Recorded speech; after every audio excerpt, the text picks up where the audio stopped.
నమస్తే,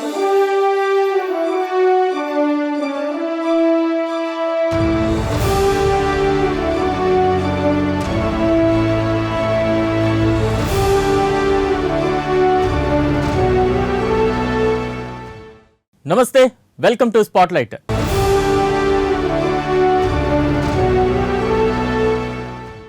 తెలుగు రాష్ట్రాల్లో బీజేపీ దూకుడు పెంచింది. ఇప్పటికే తెలంగాణలో బలపడ్డ కమలం పార్టీ ఈ 8 ఏళ్లలో ఏపీలో మాత్రం ఎదుగుదల లేకుండా ఉండిపోయింది. ఓవైపు బలమైన ప్రాంతీయ పార్టీలైన జనసేన, టీడీపీ, వైసీపీలు దూసుకుపోతుంటే బీజేపీ మాత్రం ఎదగలేకపోతోంది. అందుకే కమలనాథులు సరికొత్త ఫార్ములా తెరపైకి తెస్తున్నారా? కులాల కురుక్షేత్రమైన ఏపీలో కులంతో రాజకీయం చేస్తేనే వర్కౌట్ అవుతుందని ఫిక్స్ అయిపోయారా? కమ్మ, కాపు వర్గాలను దగ్గర చేసుకోవాలన్న వ్యూహం ఫలిస్తుందా?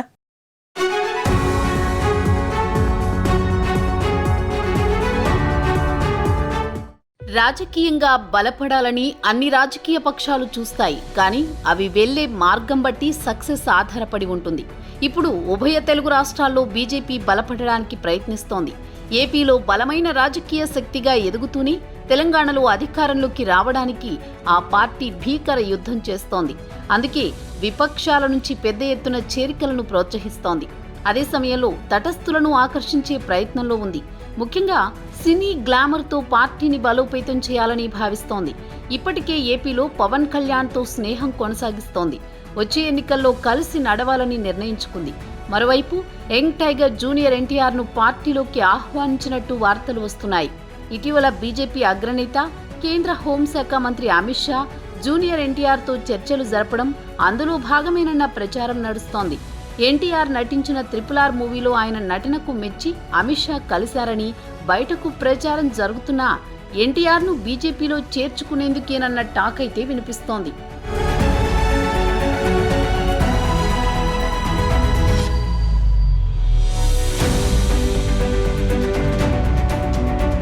తెలంగాణలో ఇప్పటికే బీజేపీ బలమైన రాజకీయ పక్షంగా అవతరించే ప్రయత్నంలో ఉంది. ఇందులో కొంత సక్సెస్ అయ్యింది. వచ్చే ఎన్నికల్లో కేసీఆర్ను గద్దెదించి పవర్లోకి రావాలని ప్రణాళిక రూపొందించింది. అయితే ఏపీలో మాత్రం ఆ పరిస్థితి లేదు. సుమారు 8 ఏళ్ల పాటు కేంద్రంలో అధికారంలో ఉండి చాలా రాష్ట్రాల్లో పార్టీ విస్తరించింది. ఆయా రాష్ట్రాలను హస్తగతం చేసుకుంది. కానీ ఏపీ విషయానికి వచ్చేసరికి మాత్రం బీజేపీకి పట్టు దొరకడం లేదు. పార్టీ సంస్థాగత నిర్మాణం జరగడం లేదు. అందుకే పవన్ రూపంలో ఒక అవకాశాన్ని బీజేపీ ఉంచుకుంది. తద్వారా కాపుల ఓటు బ్యాంకును ఆకట్టుకునే ప్రయత్నంలో అయితే ఉంది. దీనికి తోడు బీజేపీ రాష్ట్ర అధ్యక్ష పదవి కాపు సామాజిక వర్గానికి చెందిన సోము వీర్రాజుకు అప్పగించింది. ఇప్పుడు జూనియర్ ఎన్టీఆర్ ద్వారా కమ్మ సామాజిక వర్గాన్ని ఆకర్షించాలన్నదే బీజేపీ వ్యూహం. ఇప్పటికే పురంధరేశ్వరి బీజేపీలో యాక్టివ్ రోల్ పోషిస్తున్నారు. సుజనా చౌదరి, సీఎం రమేష్ వంటి వారు కూడా ఉన్నారు. వారికి జూనియర్ ఎన్టీఆర్ తోడైతే కమ్మ సామాజిక వర్గం వారు కలిసి వస్తారని అంచనా వేస్తోంది. అటు కాపు, ఇటు కమ్మ సామాజిక వర్గం తోడైతే వచ్చే ఎన్నికల్లో పొత్తు ఉన్నా లేకపోయినా గౌరవప్రదమైన స్థానాలు దక్కించుకోవచ్చన్నది బీజేపీ వ్యూహం.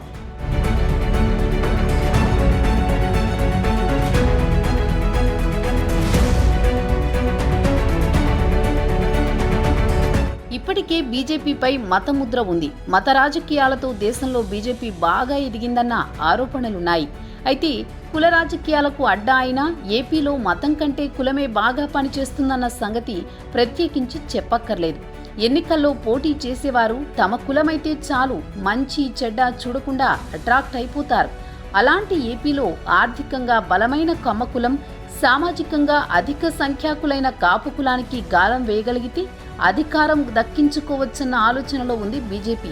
పవన్ను గతంలోనే బీజేపీలో జనసేన విలీన ప్రతిపాదన చేసినట్టు వార్తలొచ్చాయి.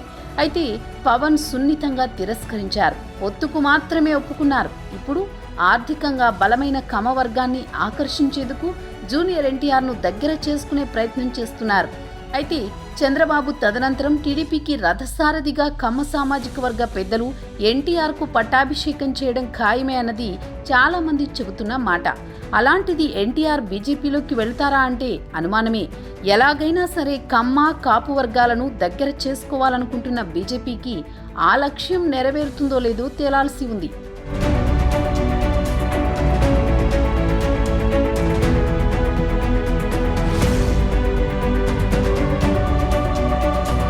అయితే పవన్తో స్నేహం విషయంలో బీజేపీ ఇటీవల క్లారిటీ తప్పుతోంది. వచ్చే ఎన్నికల్లో వైసీపీని అధికారంలోకి రానివ్వనని పవన్ ఘంటాపథంగా చెబుతున్నారు.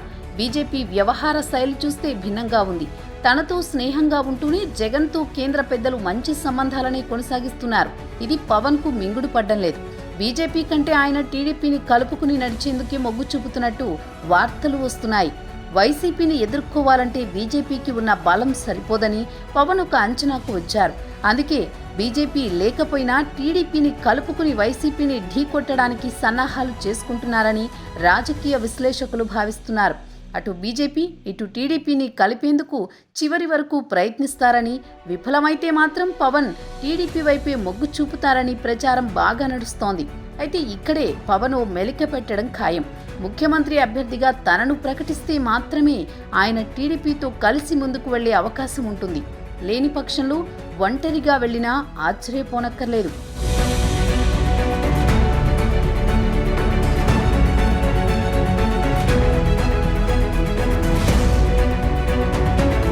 జూనియర్ ఎన్టీఆర్ బీజేపీ వైపు వచ్చే అవకాశమే లేదని కూడా విశ్లేషకులు భావిస్తున్నారు. ప్రస్తుతం ఆయన సినిమాల్లో బిజీగా ఉన్నారు. పాన్ ఇండియా స్టార్గా ఎదగాలన్న కృతనిశ్చయంతో ఉన్నారు. ఈ సమయంలో రాజకీయ రంగ ప్రవేశం చేస్తారా అన్న అనుమానం అయితే ఉంది. ప్రస్తుతం జూనియర్ ఎన్టీఆర్ వయసు 39. వచ్చే ఎన్నికల నాటికి 41 సంవత్సరాలవుతాయి. 2029 నాటికి ఆయన 46 సంవత్సరాలకు చేరతారు. అదే సమయానికి చంద్రబాబు వయసు 79 ఏళ్లవుతాయి. అప్పటికి ఆయన క్రియాశీలంగా తగ్గే అవకాశాలుంటాయి. ఆ సమయంలో ఎన్టీఆర్ టీడీపీ పగ్గాలు అందుకునే అవకాశం ఉంటుందని భావిస్తున్నారు. ఎప్పటికైనా టీడీపీ పగ్గాలు తనవేనని ఎన్టీఆర్ భావిస్తుంటారని సన్నిహితులు చెబుతుంటారు. అటువంటిది బీజేపీ వైపు వెళ్లి చెయ్యి కాల్చుకోరని వారు భావిస్తున్నారు. ఇన్ని విశ్లేషణల నడుమ అటు పవన్ ఇటు జూనియర్ ఎన్టీఆర్ను నమ్ముకుని పార్టీని బలోపేతం చేయాలన్న బీజేపీ పెద్దల ప్రయత్నాలు పెద్దగా ఫలించే పరిస్థితులైతే కనిపించడం లేదు.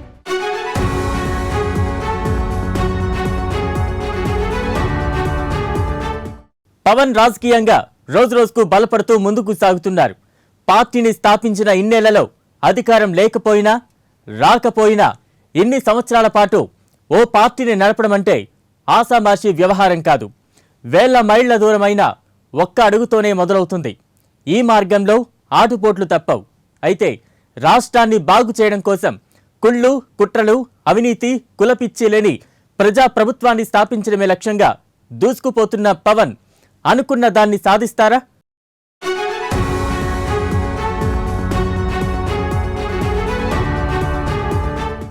ప్రతి రాజకీయ పార్టీ అధికారంలోకి రావాలని కోరుకుంటుంది. అది కామన్ పాయింట్. అయితే కొన్ని పార్టీలకే సాధ్యమవుతుంది. కొందరు ప్రయత్నించి విసిగి వేసారి పార్టీని నడపలేక ఏదో ఒక వంకతో జాతీయ పార్టీల్లో విలీనం చేస్తుంటారు. అటువంటి విలీన పార్టీలను చాలానే చూశాం. వాస్తవానికి పార్టీ నడపడం అంత సులభం కాదు. తెలుగునాట పార్టీని స్థాపించిన 9 నెలల వ్యవధిలోని ఎన్టీఆర్ అధికారంలోకి రాగలిగారు. అయితే అప్పటి రోజులు వేరు, ఇప్పటి పరిస్థితులు వేరు. డబ్బు పంచకుండా గెలుపు అసాధ్యమనే పరిస్థితి నేటి రాజకీయాల్లో కనిపిస్తోంది. అయితే ఎన్టీఆర్ స్ఫూర్తిని ఏపీతో పాటు దేశవ్యాప్తంగా అనేక పార్టీలు పురుడు పోసుకున్నప్పటికీ చాలా పార్టీలు కనుమరుగయ్యాయి. కొన్ని మంచి ముహూర్తాన జాతీయ పార్టీల్లో విలీనమయ్యాయి. తెలంగాణ ఉద్యమ సమయంలో కూడా అనేక పార్టీలు అవతరించాయి. కానీ అవేవీ నిలబడలేదు, ప్రస్తుతం కనిపించడం లేదు. పార్టీని నడపాలంటే ఒక అజెండా ఉండాలి. కష్టమైనా, చావైనా, రేవైనా, గెలుపైనా, ఓటమైనా సమానంగా తీసుకున్నవాడే పార్టీ నడపడం సాధ్యం. లేకుంటే అది మూనాళ్ల ముచ్చటగానే మిగులుతుంది.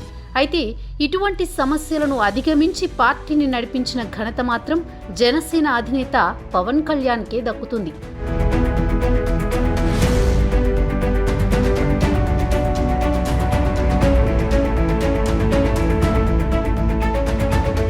జనసేన ఆవిర్భవించి దాదాపు 9 ఏళ్లు సమీపిస్తోంది. కానీ ఇంకా గెలుపు పలకరించలేదు. అయినా పవన్ ప్రజా సమస్యలే అజెండాగా ముందుకు సాగుతున్నారు. బహుశా పార్టీ ఆవిర్భవించిన ఇన్నాళ్లు అధికారంలో లేకపోయినా రాకపోయినా రాజకీయంగా నిలబడ్డారంటే అది పవన్ గొప్పతనంగా చెప్పుకోవాలి. మొండిగా ముందుకు సాగుతున్నారంటే ఆయన ఓపికకు మెచ్చుకోవాలి. ప్రజా సమస్యలే అజెండాగా తీసుకుని ఆయన ముందుకు సాగుతున్న తీరు మాత్రం ప్రజలను విశేషంగా ఆకట్టుకుంటోంది. అందుకే చాలా వర్గాలు ఆయనకు దగ్గరవుతున్నాయి. పవన్ కళ్యాణ్ గ్రాఫ్ గణనీయంగా పెరిగింది. సామాజిక రుగ్మతలు, ప్రాంతీయ సమస్యలపై ఆయన స్పందిస్తున్న తీరుతో ఇన్నాళ్లు పవన్తో విభేదించేవారే సైతం యూటర్న్ తీసుకుంటున్నారు. పవన్ వైపు మొగ్గు చూపుతున్నారు. ఆయనకు ఒక ఛాన్స్ ఇద్దామని నిర్ణయానికి వస్తున్నారు. ఇదే ఏపీ రాజకీయాల్లో సరికొత్త మార్పునకు నాంది పలుకుతుందని చెబుతున్నారు.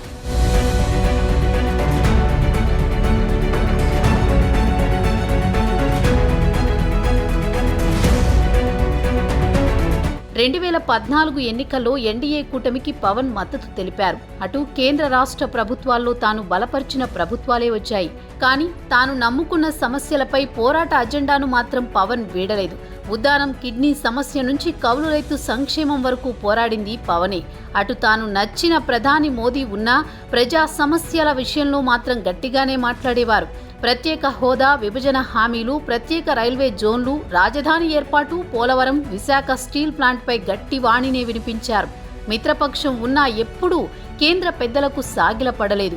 మిత్రుడిగా ఉన్నా రాష్ట్ర ప్రయోజనాలకు వచ్చేసరికి రాజీ పడలేదు. హంగు ఆర్భాటాలకు పోలేదు. కేంద్ర పెద్దలతో ఉన్న చనువును వ్యక్తిగత అవసరాల కోసం వినియోగించలేదు. మాట మాటకి ప్రధానితో పాటు పెద్దలను కలవలేదు. దర్పం ప్రకటించలేదు. కేవలం ప్రజల సమస్యలను తీర్చాలనుకోవడం, నిత్యం రాష్ట్రం బాగు కోసం పరితపించే నేతగా ఉన్న పవన్కు ఒక్క ఛాన్స్ ఇవ్వాలన్న నిర్ణయం చాలా మందిలో కనిపిస్తోంది.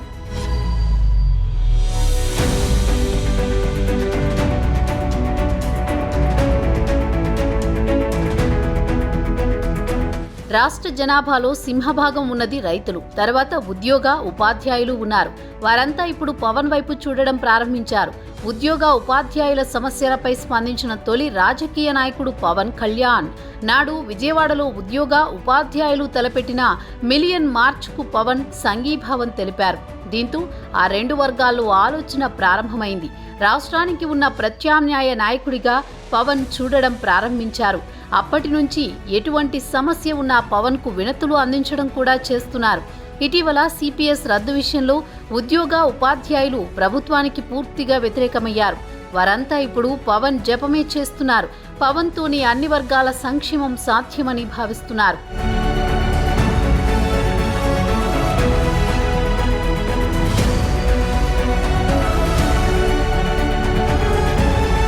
మరోవైపు కర్షక వర్గాలు సైతం పవన్ను అభిమానిస్తున్నాయి.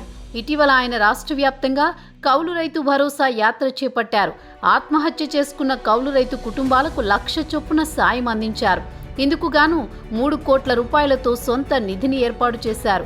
అటు సాగుపరంగా గిట్టుబాటు, మద్దతు ధర వంటి విషయంలో పవన్ గట్టిగానే మాట్లాడుతున్నారు.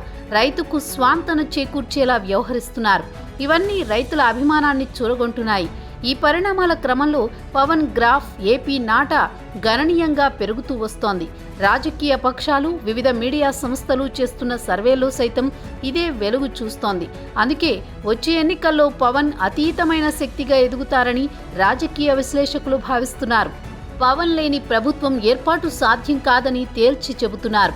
బీజేపీ అయితే పవనే తమ కూటమి తరపున సీఎం అభ్యర్థి అని పలుమార్లు ప్రకటించిందంటేనే అర్థం చేసుకోవచ్చు ఆయన రేంజ్ ఏంటో.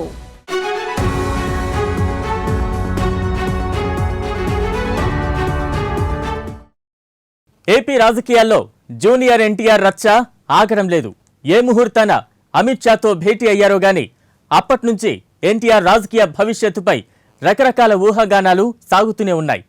ఎన్టీఆర్ను వదులుకోవడానికి చంద్రబాబు ఇష్టపడతారా? నిజంగానే బీజేపీ గేలానికి ఎన్టీఆర్ పడిపోతే టీడీపీ పరిస్థితి ఏంటి? ఇప్పటికే లోకేష్ను భవిష్యత్తు టీడీపీ నాయకుడిగా ప్రొజెక్ట్ చేస్తున్న బాబుకు ఎన్టీఆర్ అవసరం ఉండదని భావిస్తున్నారా?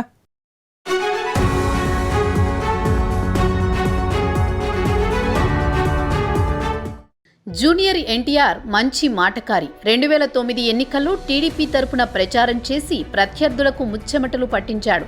ఆయన ప్రచారం చేసిన చోట్ల పార్టీకి పెద్దగా ఓట్లు రాకపోయినా వాగ్ధాటితో ప్రజల దృష్టిని గట్టిగానే ఆకర్షించాడు. అయితే ఆ ఎన్నికల్లో టీడీపీ ఓటమి తర్వాత జూనియర్ క్రమంగా టీడీపీ కార్యక్రమాల్లో కనిపించడం మానేశారు. అయితే అంతలో రాష్ట్ర విభజన జరగడం, ఆ తర్వాత లోకేష్ను తీసుకురావడం, పార్టీలో లోకేష్కు ప్రాధాన్యత పెరగడం చకచకా జరిగిపోయాయి. మొదట్లో లోకేష్కు వైసీపీ పప్పుగా ముద్ర వేసినా కాలక్రమంలో లోకేష్ తిరుగులేని నేతగా ఎదిగారు. నిత్యం జనాల్లో ఉండడం, ప్రతి సమస్యపై పోరాటం చేయడం, వైసీపీ ప్రజా వ్యతిరేక విధానాలను ఎప్పటికప్పుడు ప్రశ్నించడం వంటి కార్యక్రమాలతో జనంలో మంచి పేరు తెచ్చుకున్నారు. అయితే జూనియర్ మాత్రం సినిమాలతోనే బండి లాగిస్తున్నారు. మరి భవిష్యత్తు టీడీపీ రథసారథిగా లోకేష్ ఉంటారా, లేదంటే జూనియర్ ఎన్టీఆరా అన్నది ఉత్కంఠగా మారింది. ఇంకోవైపు నిత్య పోరాటాలతో జనంలో దూసుకుపోతున్న లోకేష్ జగన్పై నిప్పులు చెరుగుతూ మంచి గుర్తింపు తెచ్చుకున్నారు. ఇక్కడున్న సీనియర్లందరూ కలిసి, పార్టీలో ఉన్న నాయకులు, ఇన్ఛార్జీలందరూ కలిసి పాదయాత్ర చేయబోతున్నారు. 10 ఘటనలు మేము ఇప్పటికీ మా దృష్టికి వచ్చినాయి. అవన్నీ కవర్ చేస్తూ పాదయాత్ర చేసి ప్రజల్లో మేము చైతన్యం తీసుకొస్తాం. అది ఆల్రెడీ మేము పోరాడుతున్నాం బాస్. నేషనల్ ఎస్సీ కమిషన్ మేము పోరాడడం కనుకనే, మేము వాళ్ళ దృష్టి తీసుకెళ్ళాం కనుక న్యాయం జరిగింది. ఆయన అడుగుతున్నా, ఇప్పుడు ఆంధ్ర రాష్ట్రంలో ఎస్సీ కమిషన్ ఉంది.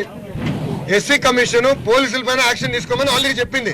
నెల్లూరు జిల్లాలో యాక్షన్ తీసుకున్నారు. ఎక్కడ డైరెక్ట్ గా అడుగుతున్నా, జీవీపాలెంలో డైరెక్ట్ చెప్పారు టేక్ యాక్షన్.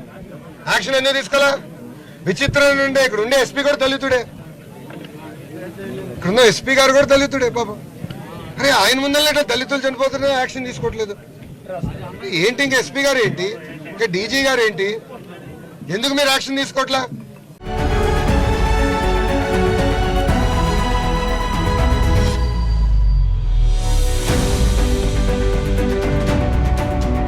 జూనియర్ను పార్టీలో చేర్చుకోవడం కోసం బీజేపీ విశ్వ ప్రయత్నాలు చేస్తోన్న తరుణంలో ఎన్టీఆర్ను వదులుకునేందుకు బాబు సిద్ధపడతారా?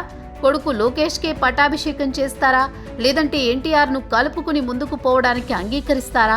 ఇప్పటికే 70వ పడిలో ఉన్న చంద్రబాబు మహా అయితే 2029 ఎన్నికల వరకు యాక్టివ్ పాలిటిక్స్లో ఉండొచ్చేమో. ఆ తర్వాత టీడీపీకి రథసారథి లోకేషా, ఎన్టీఆరా? ఎన్టీఆర్ వస్తే ఖచ్చితంగా లోకేష్కు పార్టీలో ప్రాధాన్యత తగ్గొచ్చన్నది కొంతమంది వాదన. నందమూరి అభిమానులు ఖచ్చితంగా ఎన్టీఆర్కు మద్దతు తెలపొచ్చు. ఇప్పటికే చంద్రబాబు పర్యటనలో జూనియర్ ఎన్టీఆర్ ఫ్లెక్సీలు కలకలం రేపడం పలుమార్లు చూశాం. ఇలాంటి పరిస్థితుల్లో జూనియర్ ఎన్టీఆర్ బీజేపీలోకి వెళ్లినా బాబు అడ్డుకోకపోవచ్చన్న విశ్లేషణలు రాజకీయ వర్గాల్లో సాగుతున్నాయి. అప్పుడు టీడీపీలో లోకేష్ ఏకఛత్రాధిపత్యం వహించొచ్చు.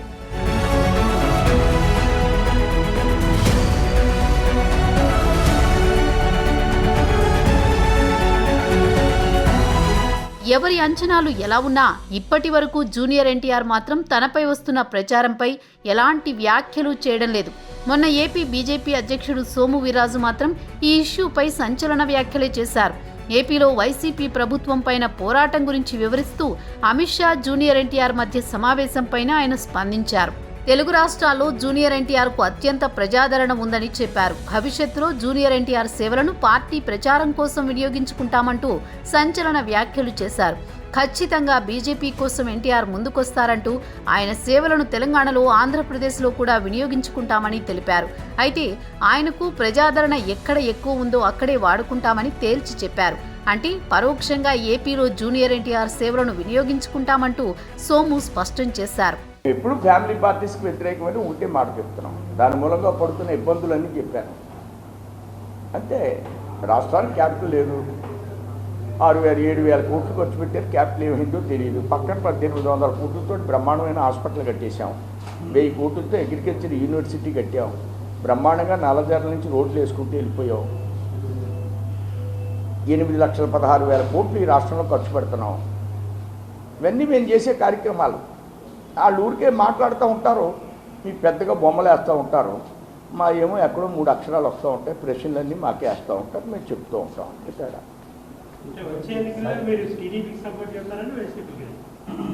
మేము ఎవరికి సపోర్ట్ చేస్తాం లేదు. ఇప్పుడే చెప్పాను, ఫ్యామిలీ పార్టీని వ్యతిరేకిస్తామని.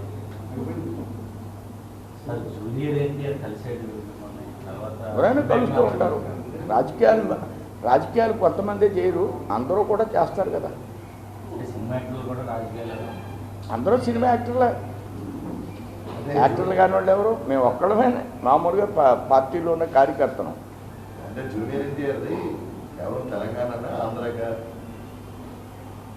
ఆయన ఎక్కడ అభిమానిస్తారు? వస్తే మీటింగ్లు పెడితే జనం ఎలాగ వస్తారు, ఎక్కడ వస్తారు? ఆంధ్రాలో వస్తారా తెలంగాణలో వస్తారా? అది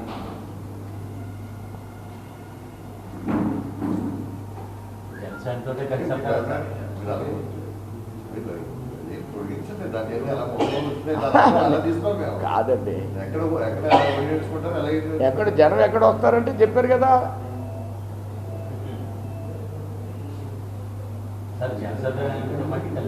ఎప్పుడు జనసేనతో ఉన్నారని చెప్తారు. మీకే మధ్యలో డౌట్ వస్తూ ఉంటుంది. మా దగ్గర ఎప్పుడు తేడా ఉండదు. మా దగ్గర ఒకటే స్టాండు, ఫ్యామిలీ పార్టీని వ్యతిరేకిస్తాం, జనసేనతో కలిసి వెళ్తాం.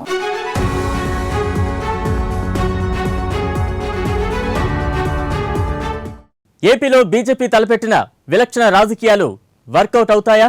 ఓవైపు పవన్, ఇంకోవైపు జూనియర్ ఎన్టీఆర్లతో ముందుకు వెళ్లి రాజకీయ లబ్ధి పొందాలని చూస్తున్నారా? కాపు కమ్మ ఓట్లను ఆకర్షించాలన్న వ్యూహం ఫలిస్తుందా? ముఖ్యంగా జూనియర్ భవిష్యత్ ఏ మలుపు తీసుకుంటుంది? ఈ విషయాలన్నింటినీ కాలమే తేల్చాల్సి ఉంది.